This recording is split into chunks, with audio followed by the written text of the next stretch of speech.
Καλώς ήρθατε σε αυτό το νέο βίντεο όπου θα δούμε τις λειτουργίες του Intuitive που αφορούν την ανάπτυξη του φωτογραφικού πορτρέτου, αρκεί να μετακινηθούμε στο κουμπί μενού, να κατεβούμε μέχρι την επιλογή πορτρέτο για να αποκτήσουμε πρόσβαση στη σελίδα αφιερωμένη στις λειτουργίες ανάπτυξης του πορτρέτου.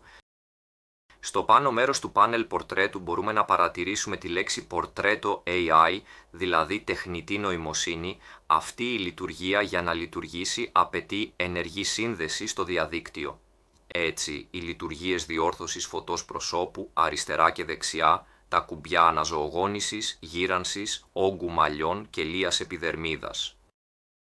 Ακριβώς από κάτω μπορούμε να βρούμε το αναπτυσσόμενο μενού της μεταμόρφωσης του προσώπου. Μόλις επεκταθεί, μπορούμε να βρούμε στο εσωτερικό του τα χαρακτηριστικά του προσώπου και τη δυνατότητα να τα τροποποιήσουμε ένα προς ένα.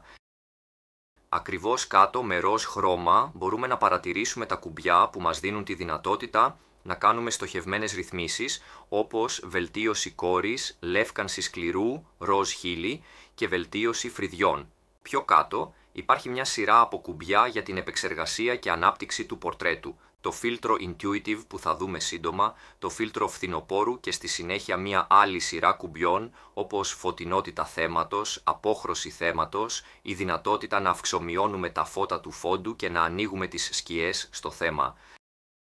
Ας δούμε τώρα μερικά παραδείγματα για να κατανοήσουμε πώς να αξιοποιήσουμε καλύτερα αυτές τις λειτουργίες ανάπτυξης σε ορισμένες φωτογραφίες. Στην περίπτωση της φωτογραφίας που κοιτάμε στην οθόνη, δηλαδή μιας φωτογραφίας που έχει τραβηχτεί σε εξωτερικό χώρο με φυσικό φωτισμό, σε αυτήν την περίπτωση με το φως του ήλιου πίσω από το θέμα, μπορούμε να εφαρμόσουμε αμέσως το φίλτρο Intuitive, διότι το φίλτρο Intuitive είναι πολύ κατάλληλο σε συνθήκες φωτισμού όπως αυτή η φωτογραφία.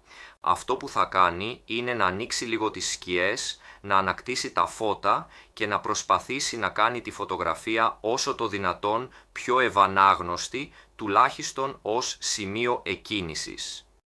Ας πατήσουμε το κουμπί του φίλτρου Intuitive και μπορούμε να παρατηρήσουμε ότι ανακτά εξαιρετικά καλά τα φώτα στο φόντο και ανοίγει ελαφρώς και τις σκιές στο θέμα, προετοιμάζοντας έτσι τη φωτογραφία για να αναπτυχθεί με τον καλύτερο δυνατό τρόπο. Στη συνέχεια μπορούμε να χαμηλώσουμε ακόμη περισσότερο τα φώτα στο φόντο πατώντας το κατάλληλο κουμπί για να δούμε το αποτέλεσμα και ίσως να ανοίξουμε λίγο περισσότερο τις σκιές στο θέμα με το κουμπί εδώ στα δεξιά.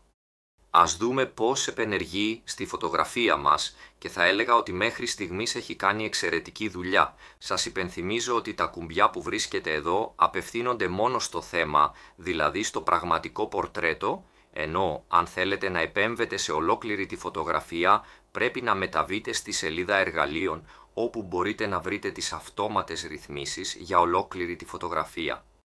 Ας επιστρέψουμε τώρα στη σελίδα του πορτρέτου και ας προσπαθήσουμε να εφαρμόσουμε μερικές άλλες λειτουργίες που προσφέρει η σελίδα. Τώρα θα αυξήσω επιπλέον και τη φωτεινότητα στο θέμα πατώντας αυτό το κουμπί και μπορούμε να παρατηρήσουμε πώς ανοίγουν τα φώτα ακριβώς πάνω στο θέμα, πώς διαχωρίζεται με τον καλύτερο δυνατό τρόπο από το φόντο.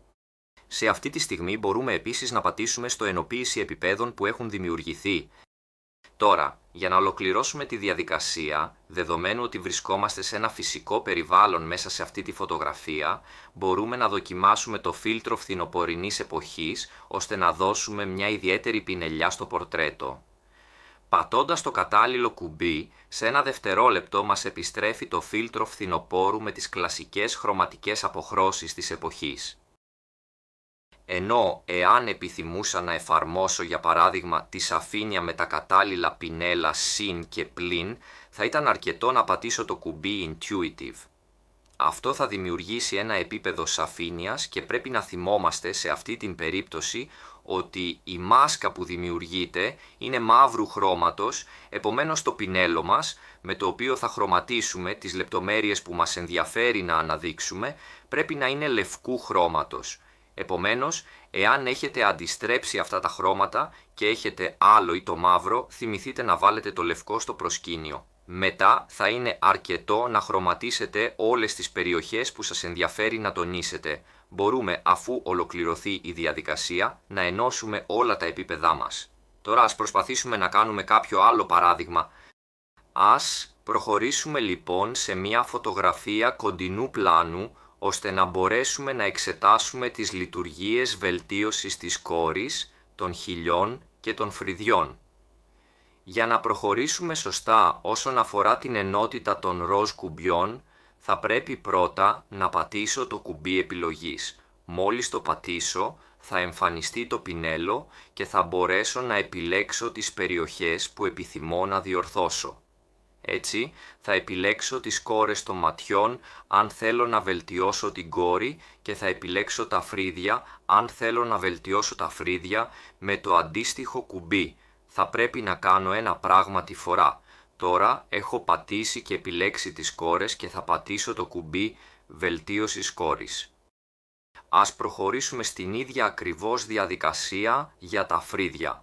Αρχικά πατάμε το κουμπί επιλογής, επιλέγουμε τα φρύδια στη φωτογραφία, πατάμε το κατάλληλο κουμπί και τα βελτιώνουμε. Στη συνέχεια μπορούμε να συγχωνεύσουμε τα επίπεδα και να εφαρμόσουμε την ίδια διαδικασία για το σκληρό του ματιού ώστε να το λευκάνουμε. Πρώτα ρυθμίζουμε το μέγεθος του πινέλου, επιλέγουμε την ενδιαφερόμενη περιοχή και μετά πατάμε το κουμπί λεύκανσης του σκληρού. Μπορούμε να παρατηρήσουμε πώς έχει λευκάνει το ενδιαφερόμενο μέρος του ματιού.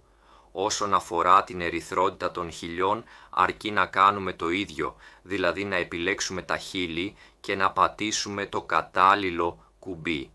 Αν επιθυμούμε να μεταμορφώσουμε κάποιο χαρακτηριστικό του προσώπου, αρκεί να ανοίξουμε το μενού μεταμόρφωσης προσώπου και, για παράδειγμα, να κλείσουμε τα χείλη.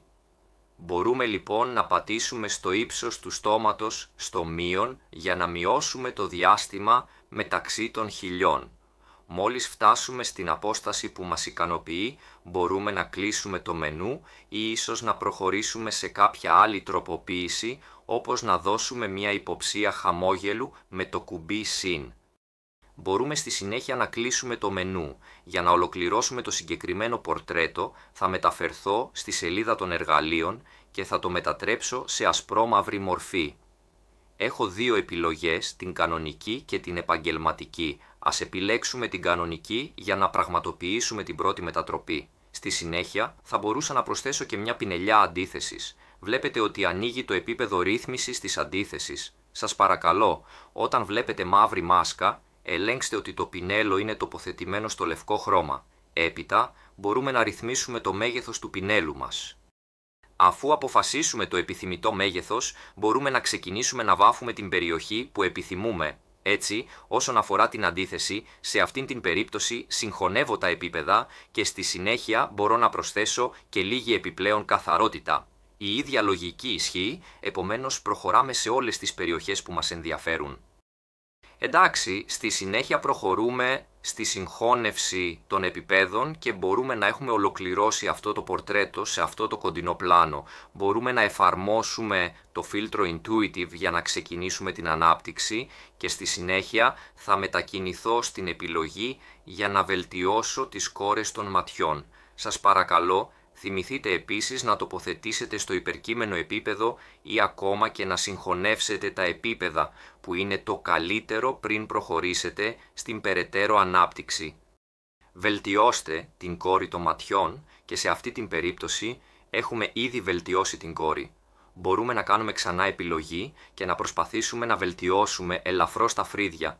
Τα χείλη μου φαίνονται ήδη αρκετά κοκκινοπά. Μπορούμε να βελτιώσουμε επίσης ελαφρώς το φως στο πρόσωπο. Ας δούμε αυτή τη λειτουργία. Από εδώ θα διορθώσουμε τον φωτισμό στη δεξιά πλευρά και από εκεί στην αριστερή πλευρά αυτόματα. Αρχικά θα συγχωνεύσω τα επίπεδα και στη συνέχεια θα επιλέξω την επιλογή που βρίσκεται στα αριστερά. Το Intuitive θα συνεργαστεί με το Photoshop για να αναλύσει και να μου επιστρέψει ένα κατάλληλο επίπεδο για τη ρύθμιση του φωτισμού στο πρόσωπο. Απαιτείται λίγη υπομονή, καθώς λειτουργεί μέσω σύνδεσης στο διαδίκτυο και αξιοποιεί την τεχνητή νοημοσύνη. Μας επιστρέφει το τελικό αποτέλεσμα, βλέπουμε πώς ήταν προηγουμένως και πώς είναι τώρα, έχει διορθώσει ελαφρώς τον φωτισμό στο πρόσωπο. Μπορούμε να πατήσουμε το κουμπί για την τονικότητα του θέματος και στη συνέχεια θα έλεγα ότι μπορούμε να προχωρήσουμε στο επόμενο πορτρέτο. Σε αυτό το παράδειγμα μπορούμε να δοκιμάσουμε αυτά τα κουμπιά εδώ. Ας δοκιμάσουμε την επιλογή γυαλία επιδερμίδα που θα καθαρίσει το πορτρέτο. Βλέπετε ένα πριν και ένα μετά. Στην επόμενη φωτογραφία μπορούμε να δοκιμάσουμε το κουμπί αναζωογόνηση που σίγουρα χρησιμοποιείται περισσότερο από το κουμπί γύρανση. Αυτές είναι λειτουργίες που μόλις πατήσετε το κουμπί χρειάζεται λίγος χρόνος για να λειτουργήσουν, γιατί σαφώς δουλεύουν μέσω της σύνδεσης και του cloud της Adobe. Μόλις τελειώσει μας επιστρέφει το αποτέλεσμα και μπορούμε να δούμε ένα πριν και ένα μετά με το θέμα όντως αναζωογονημένο. Μπορούμε ακόμη και να του δώσουμε μια υποψία χαμόγελου. Και ιδού λοιπόν, ακόμη και σε αυτό το συγκεκριμένο παράδειγμα, μπορούμε να πατήσουμε στο κουμπί γυαλία επιδερμίδα και να παρατηρήσουμε τι μας έχει επιστρέψει. Μπορούμε να επιχειρήσουμε επίσης τη διόρθωση του φωτισμού στο πρόσωπο. Κάνω δεξιά κίνηση επειδή το φως προέρχεται από τη δεξιά πλευρά του θέματος.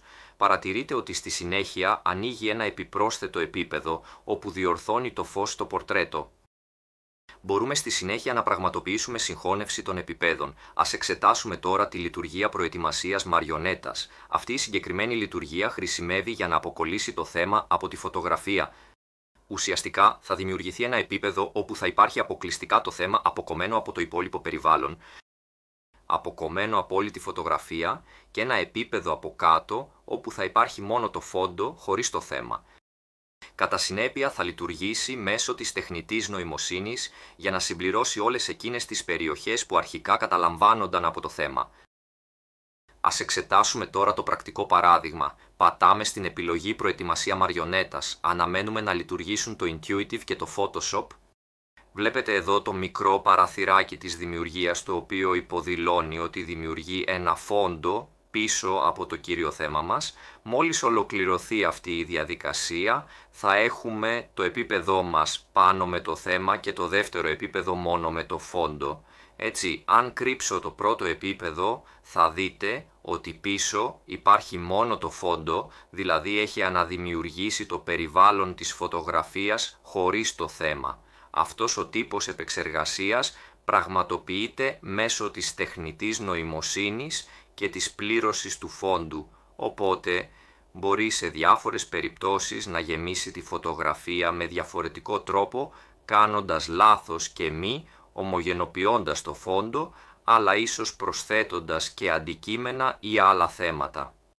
Ενδέχεται να συμβεί, σε αυτή την περίπτωση θα είναι αρκετό να επαναλάβουμε τη διαδικασία στο συγκεκριμένο αντικείμενο που εισήχθη ακούσια από την τεχνητή νοημοσύνη. Σε αυτή την περίπτωση λειτουργήσε εξαιρετικά καλά, οπότε μπορούμε να προχωρήσουμε με την εφαρμογή της μαριονέτας μας. Προχωράμε λοιπόν στο ανώτερο τμήμα του μενού του Photoshop, επιλέγουμε την επιλογή τροποποίησης, κατεβαίνουμε μέχρι να βρούμε την επιλογή παραμόρφωσης μαριονέτας και κάνουμε κλικ εκεί. Το Photoshop θα συλλέξει το θέμα μας και θα δημιουργήσει το πλέγμα του, επιτρέποντάς μας να εφαρμόσουμε τη μαριονέτα.